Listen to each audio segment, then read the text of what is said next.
Merci beaucoup. Bonsoir. Donc oui, j'ai décidé de vous parler du développement d'un nouveau médicament parce qu'en tant que scientifique au départ, enfin je suis toujours un scientifique, mais mettons que je m'implique un petit peu plus dans l'application pratique tirée de l'enseignement de la recherche, j'ai découvert que les étudiants actuellement, et même auparavant, moi-même en tant qu'étudiant, je ne savais pas ce que comprenait le développement pharmaceutique. Or, je m'intéresse depuis toujours aux médicaments, à l'efficacité thérapeutique et aux vaccins, et donc en tant que chercheur, j'ai participé à la rédaction de plusieurs publications pour essayer de travailler dans le domaine du développement, dans le domaine de la recherche fondamentale sur l'identification de nouvelles cibles et de nouveaux médicaments. Mais par contre, je n'ai compris ce qu'était le développement pharmaceutique que lorsque j'ai pu travailler avec des industriels. Et à ce moment-là, je me suis rendu compte que le développement, ce n'était pas rigolo, c'était pas quelque chose d'aussi amusant que la recherche fondamentale. Il y a des guides qu'il faut absolument suivre, et je pense que pour des scientifiques qui veulent absolument se lancer dans la découverte de nouvelles molécules, il est essentiel qu'ils aient au moins un aperçu de la complexité de ce que représente le développement pharmaceutique. Donc je vais vous faire une présentation très brève, parce qu'il faudrait y passer des heures. On pourrait passer des heures sur le développement pharmaceutique, donc ce que je vous propose là, c'est une présentation brève du développement qui sera suivie d'une proposition concernant la phytothérapie, concernant les médicaments issus de la pharmacopée, issus des tradipraticiens, pour permettre d'avancer dans ce domaine, parce que je trouve qu'on n'avance vraiment pas très vite dans le domaine des médications à base de plantes, et il faudrait qu'on commence à trouver des moyens d'aller un peu plus vite. Donc le développement pharmaceutique, ça commence toujours par la recherche, et donc on commence par chercher une efficacité, on recherche donc une efficacité thérapeutique, c'est donc la phase de laboratoire. Et on va essayer d'identifier des cibles thérapeutiques en faisant de la recherche véritablement fondamentale, en décortiquant le parasite, si on va parler du plasmodium ce soir, on décortique le parasite, on va essayer d'identifier des cibles sur lesquelles on pourrait y accrocher des récepteurs, et en fait ces récepteurs inhibant les cibles vont constituer des médicaments. Et donc une fois qu'on a fait cette approche, on va définir la cible d'un point de vue de chimie organique. C'est-à-dire qu'on va faire travailler les chimistes organiciens de manière à ce qu'ils définissent des cibles thérapeutiques qui auront la meilleure efficacité possible. Et puis ensuite, on va travailler sur une formulation à partir de cette molécule, et on va développer une formulation qu'on appellera formulation galénique, et à partir de cette formulation, on peut aller jusqu'à l'enregistrement de la molécule. Donc vous voyez les différentes phases de développement d'un médicament, qui commence par une phase de pré-développement, donc la découverte de la cible thérapeutique et la découverte de la molécule qui pourra bloquer cette cible. Donc il y a ce qu'on appelle en anglais Target Identification and Validation, et puis ensuite il y a tout un travail au niveau de la chimie organique et donc c'est un aller-retour entre la chimie organique et la biologie, de manière à essayer d'identifier la meilleure molécule possible, et surtout une molécule qui va pouvoir être fabriquée au niveau industriel. C'est véritablement capital. Si vous avez une molécule qui a une très très bonne efficacité, mais qui demande un coût industriel trop élevé, elle ne sera jamais développée. Donc cette lead identification est absolument indispensable avant de pouvoir passer à la phase de transition, qui va être la phase de développement en tant que telle. Et donc dans cette phase de développement, on a le développement pharmaceutique, qui est donc le développement préclinique, qui va être donc une série de prérequis qui sont demandés par les agences réglementaires, de façon à pouvoir autoriser un médicament à être testé en phase clinique. Donc phase clinique, c'est phase 1, 2 et 3, mais je ne m'approfondirai pas là-dessus, ça ferait l'objet d'une autre discussion. Tout ce qu'il y a, c'est que dans le développement, on distingue différentes phases de développement, c'est très facile, les Anglais ils ont mis early, mid and late, donc c'est le début, le milieu et la fin du développement, jusqu'à arriver au dossier d'enregistrement, l'AMM, NDA en anglais, et ensuite on passe à la phase post-registration qui est la phase marketing et la phase de distribution du médicament. Donc tout ceci, c'est très long. Tout ceci demande énormément de compétences, très diverses, et donc le chercheur constitue véritablement, vous le voyez, le premier maillon, mais juste un petit maillon de toute la chaîne du médicament. Et il faudra compter entre 7 et 14 ans pour pouvoir développer un médicament, depuis la phase de départ jusqu'à l'enregistrement de ce médicament. Donc là, je vais vous parler d'un exemple. C'est un exemple bien concret puisque nous y avons travaillé, Olivier et moi-même, au départ, lorsque nous étions au Gabon, tous les deux. Enfin, on n'était pas que tous les deux, hein, heureusement. Et donc, c'est un médicament qui s'appelle chloroquine ferrocène, qui a différents noms, qui a été découverte par Jacques Brocard, qui est donc le chimiste. Et puis, nous avons développé juste l'aspect du départ, c'est-à-dire démontrer une efficacité in vitro du produit, du médicament, et ensuite, donc je vais vous présenter un petit peu toute la suite à laquelle j'ai participé en tant que responsable développement dans les laboratoires Pierre Fabre Médicaments. Donc, qu'est-ce que c'est que le composé CQ4, comme on l'avait appelé CQ4 chez Pierre Fabre? C'est en fait le couplage d'une molécule de chloroquine à une molécule de ferrocène. Donc ça paraît très simple. On avait en fait deux composés, une molécule de chloroquine et un atome de ferrocène, qui sont connus, puisque les deux sont utilisés comme médicaments, le ferrocène pour lutter contre les anémies dans les pays de l'Est, et la chloroquine, tout le monde la connaît, c'est l'anivaquine, donc qui est largement utilisée. Donc ce qu'on a trouvé, c'est que cette molécule avait une activité très importante sur les souches de Plasmodium falciparum clonopino-résistantes, que la ferroquine en fait n'était pas expulsée de la vacuole des parasites, c'est-à-dire que lorsqu'elle rentre à l'intérieur des parasites, elle ne peut plus en sortir, puisque le mécanisme de résistance supposé de la chloroquine est quand même la théorie de l'efflux, c'est-à-dire que la chloroquine pénètre et ressort immédiatement du parasite, c'est-à-dire que le parasite l'expulse, et donc c'est un des mécanismes de résistance qui a été très décrit. De plus, la ferroquine, donc, elle a été testée par la suite chez la souris et elle a démontré une forte efficacité. Donc pour vous montrer un petit exemple de ce qui a été fait en laboratoire, donc en laboratoire scientifique de recherche, hein, soit à l'INSERM, soit au CIRMF, à Franceville au Gabon. Donc on a pris des souches chloroquinosensibles, des souches chloroquino-résistantes, et ce qu'on a pu voir, c'est que vous avez ici la PI50, c'est-à-dire la dose inhibitrice qui inhibe 50% des parasites en culture. Et vous voyez que pour la chloroquine, nous avons pour les souches chloroquinosensibles des doses des TI50 à peu près équivalentes pour CQ4 et la chloroquine. Mais par contre, lorsque nous arrivons aux souches chloroquino-résistantes, les CQR, vous avez donc une très très forte résistance à la chloroquine, mais par contre la même efficacité in vitro que celle observée pour les souches chloroquinosensibles. Donc c'était vraiment quelque chose de très très intéressant. De plus, si nous regardons les résultats chez la souris, nous avons donc la chloroquine sur une souche de Yoeli chloroquino-résistant, regardons tout de suite la chloroquino-résistance, où nous avons donc calculé, nous travaillons sur les DE90 plutôt chez la souris pour observer une efficacité sur les parasites résiduels, parasitémies résiduelles, et ce que nous pouvons observer, c'est que chez les résistants, nous observons la même sensibilité pour CQ4 que pour les souches chloroquinosensibles. Donc, ces résultats, donc, à eux-mêmes, ont suffi pour que les laboratoires Pierre Fabre acceptent d'entreprendre le développement de ce composé. C'est relativement rare, parce que généralement, un industriel demande un peu plus d'informations sur la toxicité éventuelle du produit, mais comme on connaissait la chloroquine, on connaissait le ferrocène, donc on pouvait prendre le risque. Donc pour un développement pharmaceutique, qu'est-ce qu'on envisage d'abord? C'est d'abord créer un environnement. C'est-à-dire, je vous expliquais tout à l'heure que le développement pharmaceutique, ce n'est pas un seul laboratoire, mais c'est énormément de composantes qu'il faut absolument mettre ensemble. Et pour mettre ensemble ces composantes, eh ben, il faut un chef de projet, et même plusieurs chefs de projet.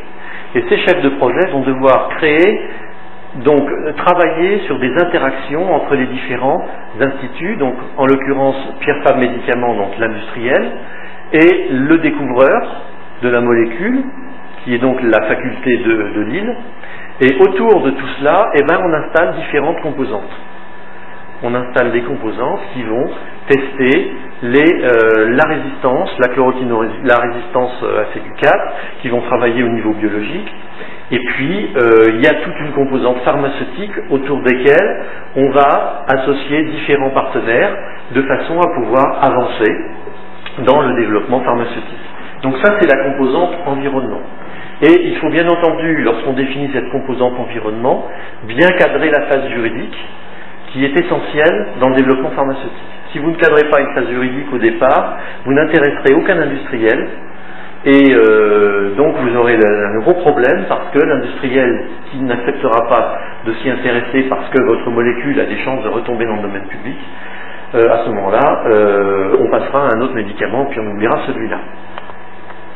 L'autre prérequis obligatoire dans le cas du développement pharmaceutique, c'est ce qu'on appelle en anglais la SWOT analysis, c'est-à-dire l'analyse des forces-faiblesses d'un produit. C'est-à-dire quand on entreprend un développement, on ne va pas entreprendre un développement parce qu'on a des résultats excellents au départ, tels que ceux que je vous ai montrés chez la souris et in vitro.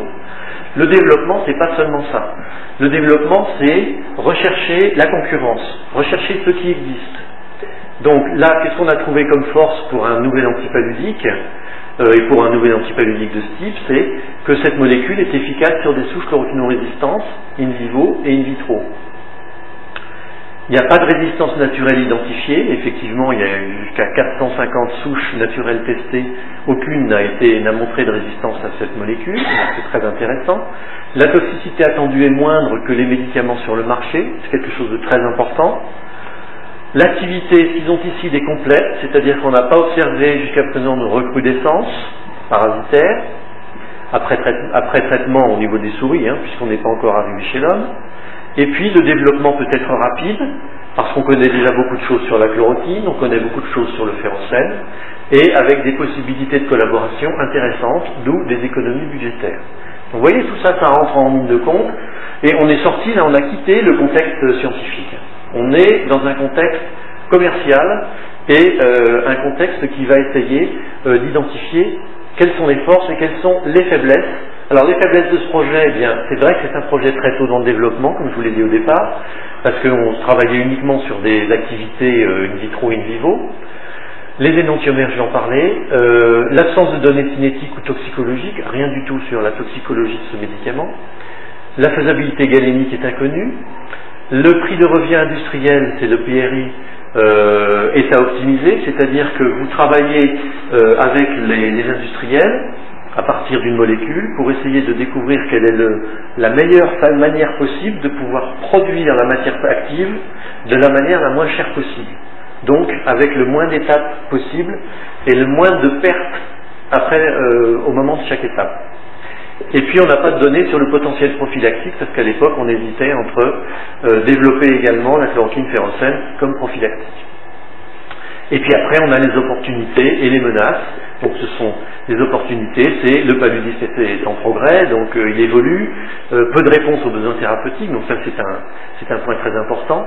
Support et adhésion de l'OMS sur ce produit, inclusion sur les recommandations et supports scientifiques et financiers par OMS et CE qui étaient prêts à participer au développement à l'époque.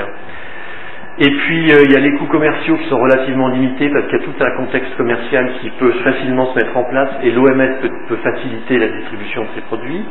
Et puis une rentabilité qui était encore à valider, mais qui pouvait être rentable à la fois directement par la vente des antipaludiques et indirectement par, je dirais, la publicité qui pourrait être faite autour du développement d'un antipaludique par un laboratoire pharmaceutique.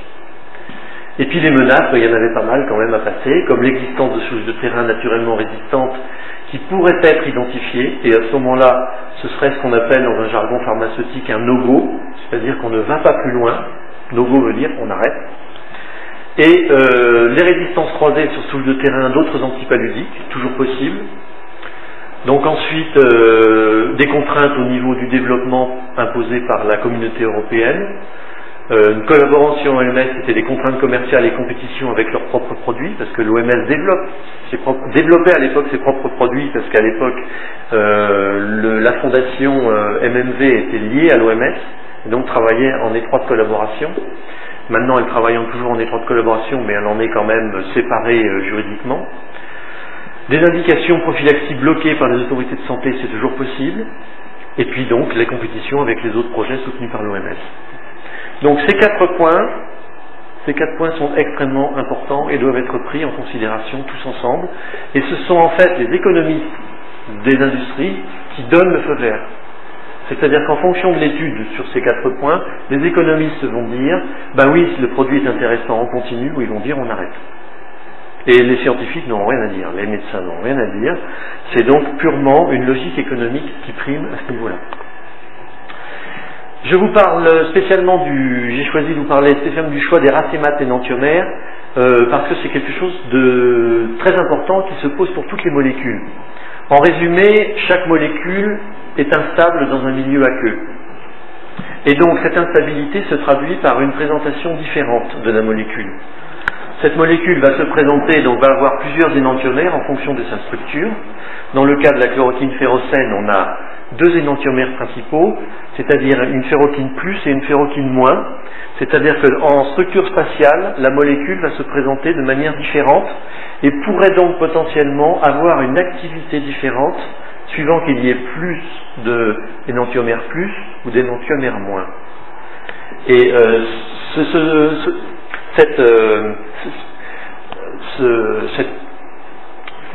au niveau de ces énantiomères, donc le problème des racémates énantiomères se pose pour toutes les molécules. Et donc là, il faut prouver scientifiquement, lorsque vous avez une molécule, d'abord essayer de voir si elle a des énantiomères, ou si c'est un racémate, c'est-à-dire qu'il se présente dans un milieu aqueux avec un pourcentage de positif et un pourcentage de négatif.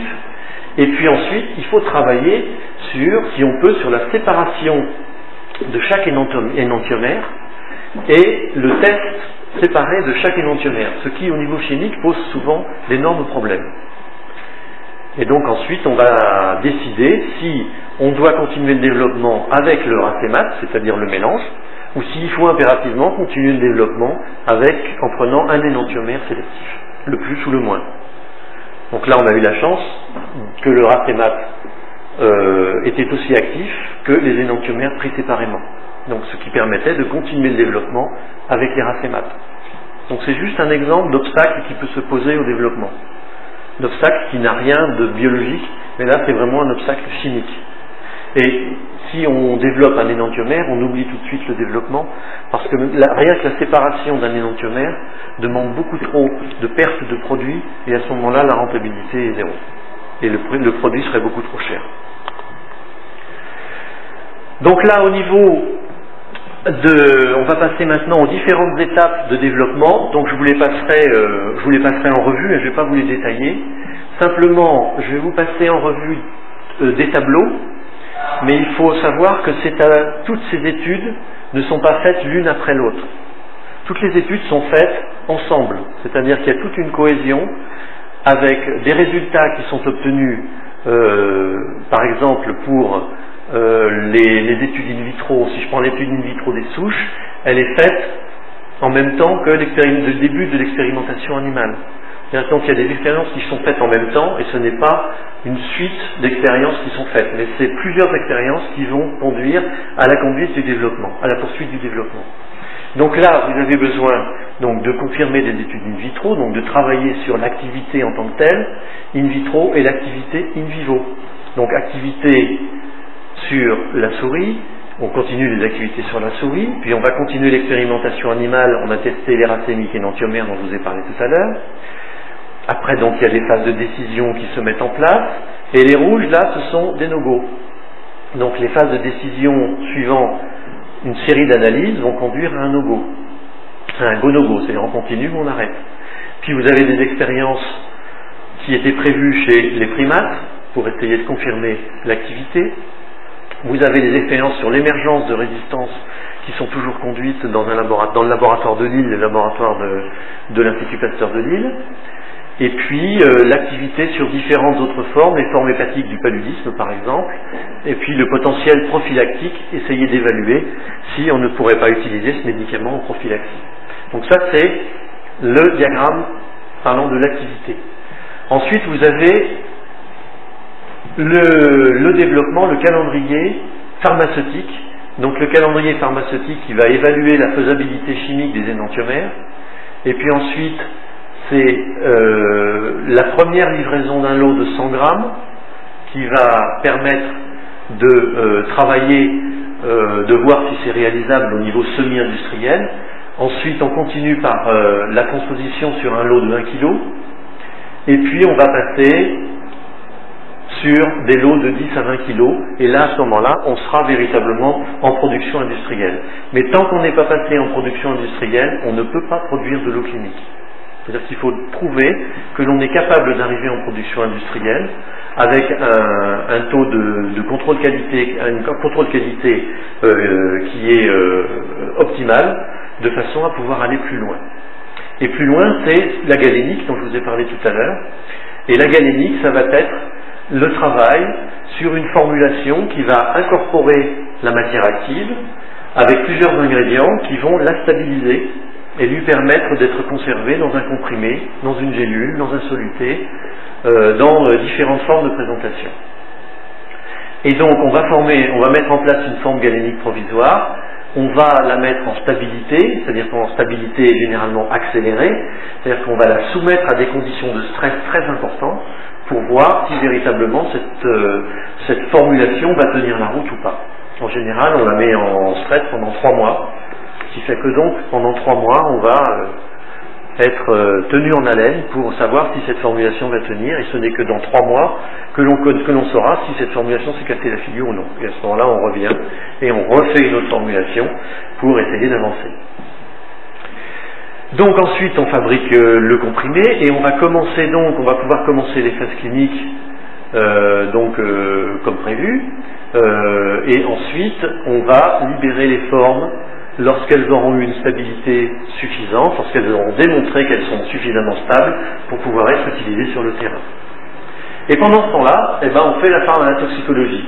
La toxicologie, c'est quelque chose de capital, extrêmement important, qui demande au moins que l'on travaille sur 2 espèces animales. Donc là, on avait choisi le rat et le singe. Et puis, on va donc faire toutes les études qui vont nous permettre d'identifier l'index thérapeutique de la molécule, d'avoir une idée entre la dose active et la dose toxique. Essayer de voir un petit peu comment on peut approcher cette toxicité et surtout vérifier qu'on n'ait pas de no-go trop important qui nous bloquerait le développement. C'est-à-dire que là, je prends comme exemple le test de mutagénicité, le test d'Ames, qui est un test qui est fait in vitro pour essayer de démontrer l'intercalation des molécules utilisées dans des ADN de bactéries. Donc si la molécule intercale in vitro, c'est fini. Le développement est arrêté. Si elle n'intercale pas, on peut continuer. Donc ensuite, il y a tout un côté pharmaceutique de sécurité, donc qui va étudier donc le cardiovasculaire, le système nerveux central, le système respiratoire, et donc essayer de voir quelle est l'action de cette molécule à tous ces niveaux-là, de manière à prévenir les effets secondaires qui pourraient arriver au moment de la phase clinique. Et puis ensuite, on a donc la pharmacocinétique, parce que c'est bien beau d'avoir une molécule, mais il faut savoir aussi, il faut être bien sûr qu'elle soit bien absorbée, et généralement, lorsqu'on parle d'un comprimé ou d'une gélule, on parle d'une absorption péros qui soit tout à fait compatible et qui soit relativement rapide. Donc il y a des études à faire, des études de bioanalyse qui sont à réaliser, et donc qui vont être réalisées d'abord chez les animaux, pour essayer de voir non seulement en combien de temps cette molécule est absorbée au niveau de l'organisme, mais également en combien de temps elle va être dénaturée, elle va être métabolisée, et où elle va se stocker. Si elle se stocke, dans le cas de la chloroquine férocène, il y a un stockage qui se fait au niveau hépatique, par exemple, mais qui n'est pas grave parce que le stockage est relargué pour une utilisation petit à petit surtout du férocène.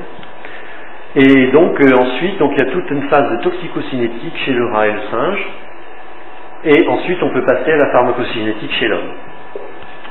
Donc vous voyez, tout ceci est résumé ici. Donc vous avez donc en résumé la phase pharmaceutique et production, donc en partant de la matière active vers la fabrication d'un comprimé, toute la phase préclinique que je vous ai exposée précédemment, Et puis on arrive en phase clinique, avec une phase 2, une phase 3, donc je ne vais pas vous exposer la phase clinique parce que ce serait un petit peu long. Mais en résumé, on va, avec les phases cliniques 1 et 2, on va essayer d'identifier la dose thérapeutique, un schéma thérapeutique d'administration qui démontre à la fois une efficacité et une absence de toxicité. Et ensuite, en phase 3, véritablement sur le terrain, on va vérifier l'efficacité et l'innocuité de cette molécule, de ce médicament, puisque c'est devenu un médicament en phase clinique. Donc voilà, je voulais continuer par vous parler un petit peu de l'approche pharmaceutique à partir de la médecine traditionnelle. Je pense que ça intéresse pas mal d'entre vous, ce côté médecine traditionnelle. Et il faut dire qu'il y a quand même pas mal de découvertes qui ont été faites à partir de la médecine traditionnelle, à commencer par la morphine que tout le monde connaît, qui est extraite du pavot, la quinine, bon, antipaludique, qui a été extraite de Cinchona d'un arbre, et l'artémisinine, dont on parle beaucoup, et dont je parlerai encore jeudi après-midi, qui est extraite de la plante Artemisia annua. Donc on a des preuves que l'on peut développer des médicaments à partir de la pharmacopée. Alors on a découvert également des anticancéreux très importants ces dernières années grâce à la phytothérapie. C'est par exemple les alcaloïdes qui ont été isolés de la pervenche de Madagascar et le taxol, isolé des ifs, donc du taxus.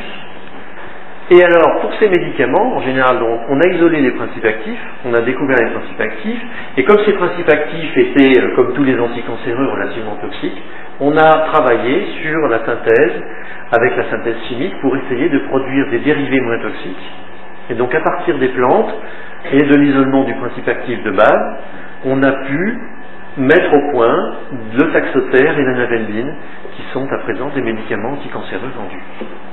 Donc vous voyez, il y a une approche à partir de l'observation de la phytothérapie, de l'efficacité de la phytothérapie.